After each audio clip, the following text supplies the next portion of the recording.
We are now at Smitty's in Lochart, Texas. And this is another iconic barbecue institution here. So Bill, what's the story behind Smitty's and this special location we're at in this parking lot?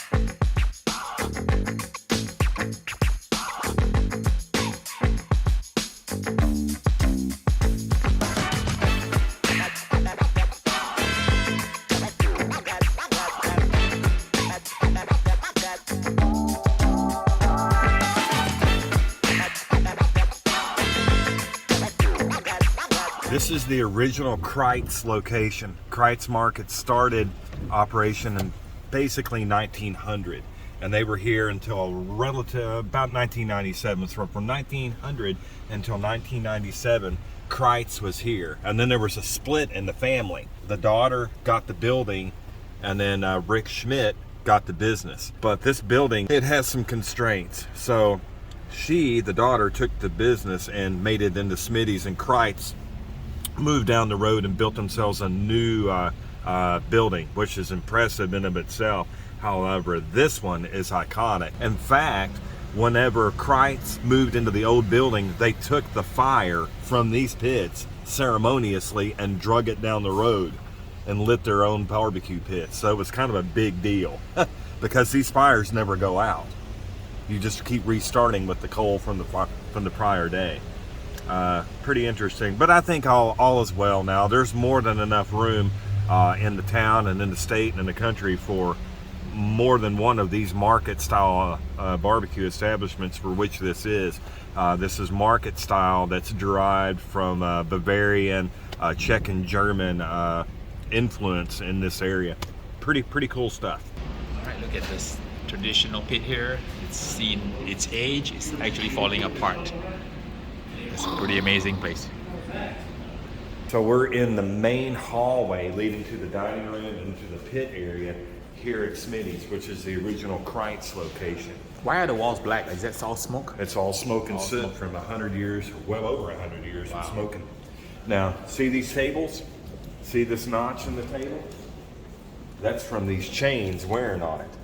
Back in the day, there was a butcher knife ever so many feet down every one of these tables, and they tied them onto these chains so the customers wouldn't run off with the butcher knife, because this establishment prides itself, and they still don't have forks, but back in the old days, this was a way for you to cut your meat up. Remember, this is market style barbecue. What does that mean? That means that the establishment started as a meat market, right? And then they transferred their business as time developed to smoking the meats. So there was no forks. These butcher knives were chained to these tables. So you cut your own meat? So you cut your own meat, off you go. Wow, so all these notches you see on this is historic worn over time. table here.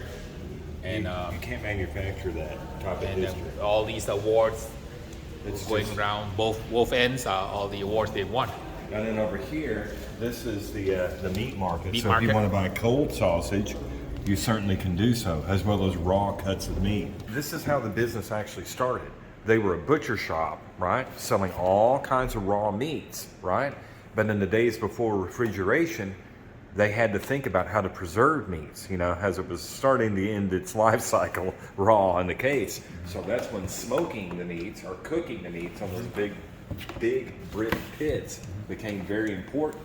As business progressed and as time progressed, they did less business on the raw side and more business on the quote-unquote cooked side. So a lot of these market-style barbecue joints are just that. They started as butcher shops, and they segued into cooked meats. And this was a way to feed the common man, and still is. A lot of history here, and it's pretty cool. We have some traditional Texas Trinity. We got the beautiful brisket, pork ribs, sausage, and a few sides here. We got the pinto beans, a little bit of potato and coleslaw, and of course you have it with the pickles and lots of white onion. Oh yeah, you gotta have that. Yeah. Palate cleanser. Absolutely. Okay, so this is traditionally done in a ring.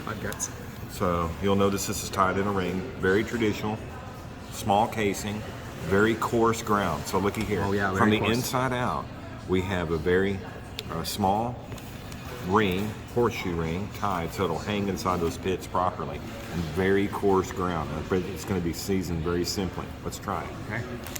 All right. I'll tell you what, that very nice, good coarse grind on that, seasoned very simply to perfection, and then cooked hot and fast on those big brick pits out there, produces a flavor that is just unparalleled. This is traditional Central Texas barbecue. Beautiful. Nice snap. CBU's going in for seconds now.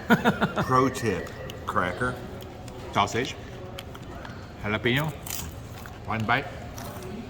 Wow, that's the way to do it, guys. You just saw Bill Dumas, sausage master, show you how to enjoy Texas style sausage. Cracker, sausage, jalapeno. Wonderful. Okay, So- moving on to the pork rib. pork ribs. No. Okay. Unsauced. These are going to be pretty good. Let's try one. Nothing wrong with that, right? No, This is good traditional style Texas rib, no sauce. No sauce.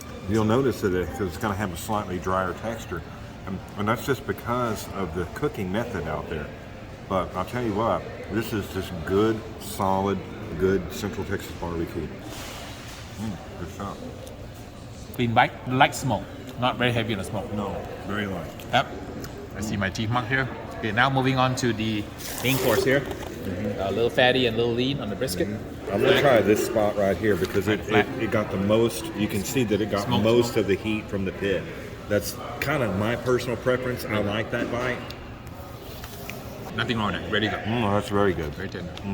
Okay, let's try now the point muscle, which is the one down here, the fatty. Fatty here. Look at that beautiful color, bark, and the smoke ring. Yeah.